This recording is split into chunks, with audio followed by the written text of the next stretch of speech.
assessing some impacts of the Atlantic Coast Pipeline on the Lumbee people and Lumbee tribe. Once again, my name is Robbie Goins. I am a Lumbee Indian from Robeson County. This presentation is basically going to be a lot of stories from different people, basically from them sharing their information with me and their impacts. We need to start planning for our futures. She wants to save our land, our water, our sacred sites, our grave sites, and for future generations.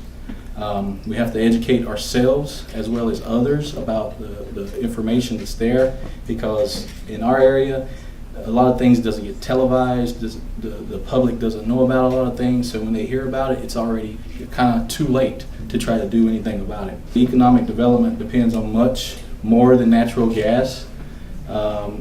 If you got good advertisement or bringing in industries, communities will compete to attract those businesses.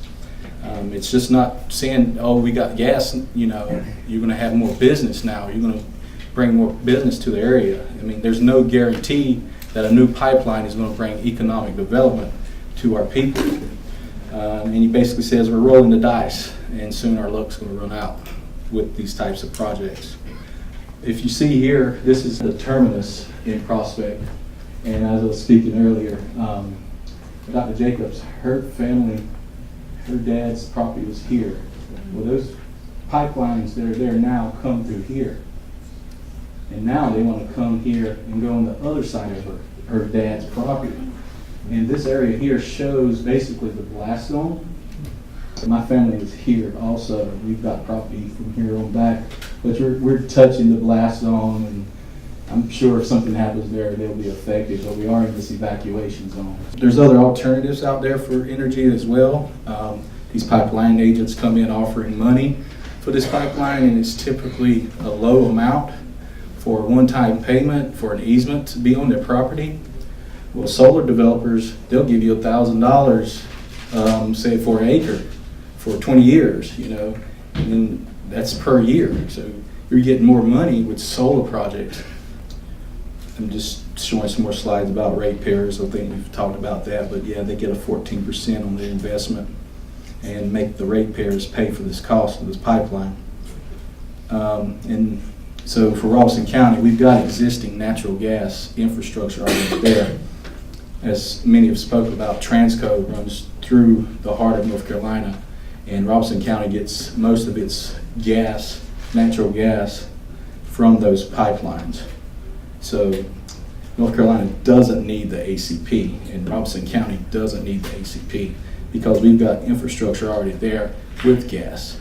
With Robeson County and public health and safety, we've had 2 incidents in Robeson County from the Piedmont Natural Gas, which they were bought out by Duke Energy, since 2014 in 2 towns, St. Paul's and Lumberton.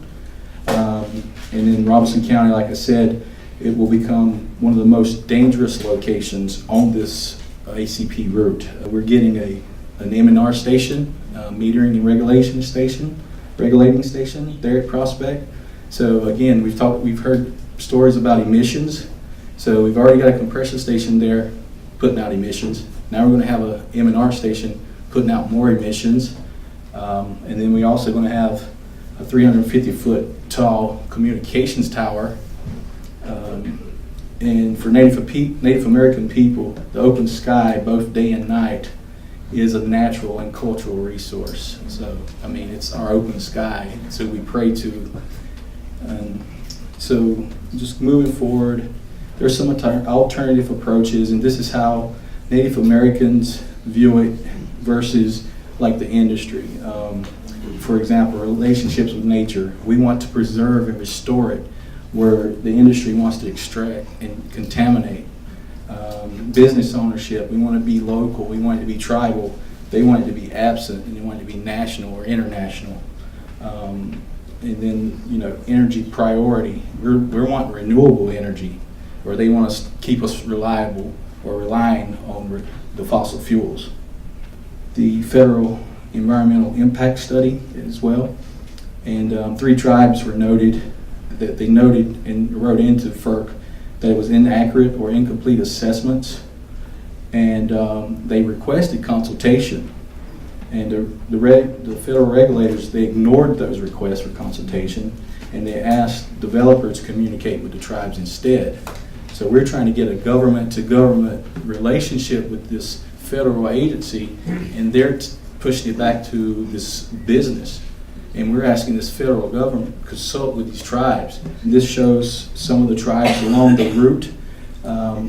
Coming into North Carolina, you have the Hallowell-Saponi and the Maharan.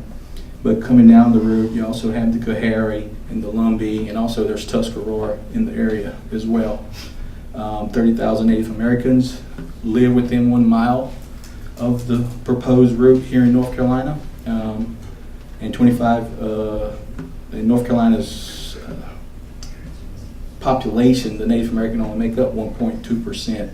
And along this route in North Carolina, 13% of that is Native American. So that's a big disproportionate on our people. And again, federal regulators ignored the corrections to the flawed analysis, and they denied that the Native Americans are disproportionately impacted by the route.